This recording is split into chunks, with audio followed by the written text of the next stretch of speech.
আমাকে যে বাধা দিবেন হক কথা বলার ক্ষেত্রে কয়েকটা পয়েন্ট মাথায় রাখেন। যে বাধা দিবেন, ওর বউ থাকলে বউ আর বাড়িতে থাকবে না, পালায় যাবে ওর বউকে রেখে, অথবা ওর বউ না থাকলে ওই শালা জীবনে বই খুঁজে পাবে না। আর একটা অপশন, যদি আপনি আমাকে বাধা দেন, আগামীকাল কোটি মানুষ আপনাকে অনলাইনে অবৈধ সন্তান বলে গালি দিবে। যদি বুকের পাটা থাকে, আসেন বাধা দেওয়ার জন্য, যুবকরা আপনার পিঠের চামড়া একটাও বাকি রাখবে না। সর্বশেষ কথা, কেউ যদি আমাকে বাধা দেয়, এলাকার মধ্যে তার ঘর থেকে বের হওয়া হারাম হয়ে যাবে। এটা কোরআনের মাহফিল, এখানে আল্লাহর জমিনে আল্লাহর কোরআন দিয়ে আইন চলবে। এই কথা আমরা হুঙ্কার দিয়ে বলবো, যা সহ্য হবে না সে মুসলমান ঘরের সন্তান হতে পারে না। কথা কি ভেজাল আছে না ক্লিয়ার? আসুন, যে কথার নিয়ত করেছিলাম ভূমিকায় বলবো, ঠান্ডা মাথায় বলে দেই। 1 থেকে 3 গুনছি, নিজেকে স্থির করেন। জাস্ট ঠিক বেঠিক বললেই হবে না, এটা অনুযায়ী আমলও করতে হবে। 1 নাম্বার কথা, আগে 1 থেকে 3 গুনি, তোমরা এখনো কথা বলছো। 1, এই না না সোনামণি, নতুন নতুন না, এরকম করবো না তোমরা। না না দাঁড়াও, নেমে যাও। ওভাবে ভিডিও করে লাভ নেই, টিকটক করতে আমরা আসি নাই, এখানে আমরা তাফসীর শুনতে এসেছি। একটু সময় দাও, এভাবে লাফালাফি করো না তোমরা, কেউ কোথাও উঠে যেও না। এদিকে কাম, কুল ডাউন, একদম স্থির হয়ে যান। 1, আস্তাগফিরুল্লাহ আস্তাগফিরুল্লাহ। 2, 3, মাশাআল্লাহ, পিনপতন নীরবতা আমি পাচ্ছি এই মুহূর্তে। 1 নম্বর কথা, যদি দেশকে শান্তিপূর্ণ করতে চান, আগামীর দেশকে সোনালী বাংলাদেশ করতে চান, সোনার বাংলাদেশ করতে চান, কোনো চাঁদাবাজ নেতাকে ভোট দেওয়ার মাধ্যমে নির্বাচিত করা যাবে না। যুবক ভাইয়েরা শোনো, শুধু ঠিক না, কথা বোঝার চেষ্টা করো। যে এলাকায় যে নির্বাচনে দাঁড়িয়েছে, এমপির পদে দাঁড়িয়েছে, যে পদে হোক, আমি আসিফ হুজুর কোন দলের শত্রু হয়ে কথা বলছি না। I'm talking about on this matter just as a citizen of Bangladesh. আমি নাগরিক হিসেবে কথা বলছি, আমার একটা বাক স্বাধীনতা রয়েছে। আমি বলবো, যেই নেতা চোর, যেই নেতা সুদ খায়, যেই নেতা ঘুষ খায়, যেই নেতা মেয়েদের কিনে হোটেলে রাত কাটায়, যেই নেতার চরিত্রের ঠিক নাই, যেই নেতার আমলের ঠিক নাই, যেই নেতার চরিত্রে কলঙ্কের দাগ, ওই নেতা কোন শহরের এমপি হওয়ার যোগ্যতা রাখে না। আচ্ছা শোনো, তোমরা যদি রুখতে চাও রুখতে পারবা, যদি রুখতে না চাও তোমরা রুখতে পারবা না। রুখে দেওয়ার জন্য বড়লোকের বেটা হওয়া লাগে না, রুখে দেওয়ার জন্য বুকের মধ্যে পাটা থাকতে হয়, কলিজা থাকতে হয়। যেই নেতা চাঁদাবাজি করে, যেই নেতা চাঁদা তুলে খায়, ওই নেতা দেশের জন্য ভালো কিছু করতে পারবে না। এই জন্য আমরা আগামীর বাংলাদেশে এমন নেতাকে দেখতে চাই, যেই নেতা চাঁদাবাজি নয়, দুর্নীতিবাজি নয়, ইসলাম দিয়ে রাজনীতি করতে চায়। ঠিক কিনা বলে? এই পয়েন্টে আর একটা পয়েন্ট অ্যাড করতে চাই। আমি জানি এখানে যুবকরাও যেমন আছেন, মুরব্বীরাও তেমন আছেন।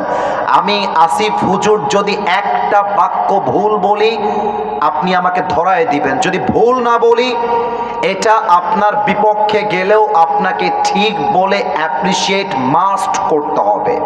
যে কোনো রাজনৈতিক ব্যক্তি যদি বিলং করতে হয়, তাকে যদি রাজনৈতিক নেতা হয়, তার ইনকামের জন্য আলাদা সোর্স থাকতে হবে, তার ব্যবসা থাকতে হবে, তার কোনো জব থাকতে হবে, তার সম্পদ থাকতে হবে।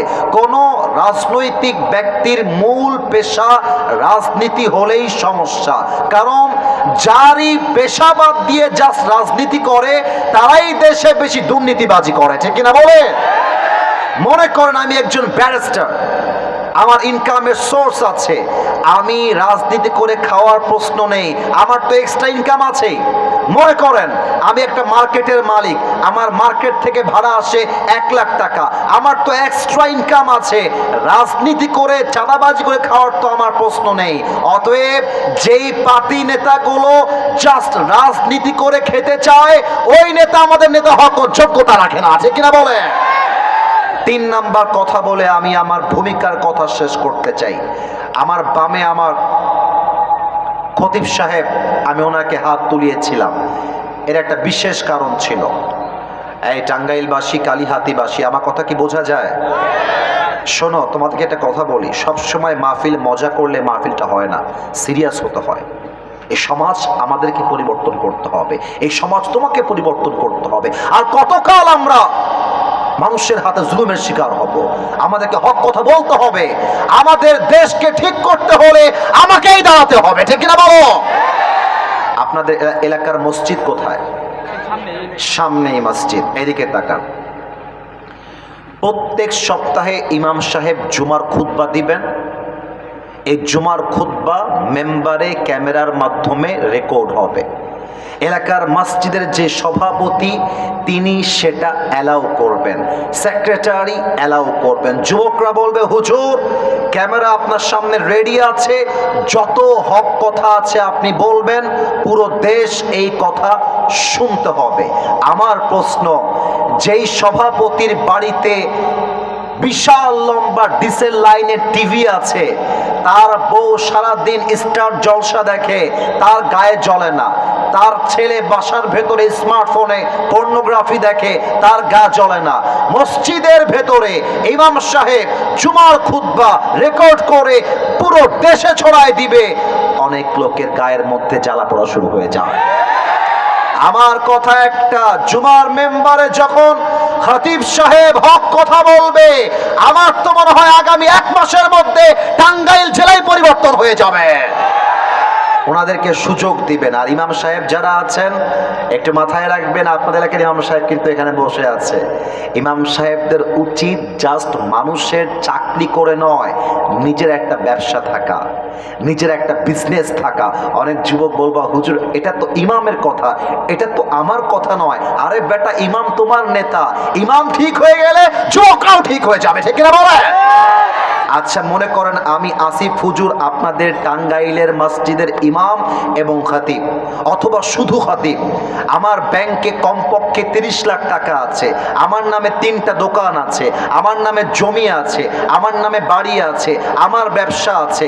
মাসে কমপক্ষে আমার ব্যবসা করে আয় হয় 1 লাখ টাকা। মসজিদের বেতন গুনার টাইম নাই, খুতবা দিব বেতন গুনার টাইম নাই। কেন টাইম নাই? তোমার বেতন খেয়ে আমি হক কথা বলতে পারবো না। তোমার বেতন খেয়ে তোমার মতো সুদখোর, তোমার মতো যুবক যার বউ বেপরদায় চলে, তোমার পায়ের কাছে পড়ে চামচামি করতে হবে, হক কথা বলা যাবে না, এমন ইমাম আমরা হতে চাই না, ঠিক কিনা বলে? ইমাম সাহেব যদি বলে সভাপতি সাহেব আপনি আমাকে বেতন দিলেও যা, না দিলেও তা, আমার পকেটে মানি ব্যাগ ভর্তি আছে, আপনি বেতন দিলেও আমার পরোয়া নাই, না দিলেও পরোয়া নাই, বাট যতদিন বেঁচে আছি জবান দিয়ে হক কথা বলেই যাবো। হাত ধরে বলো সবাই, ঠিক কিনা?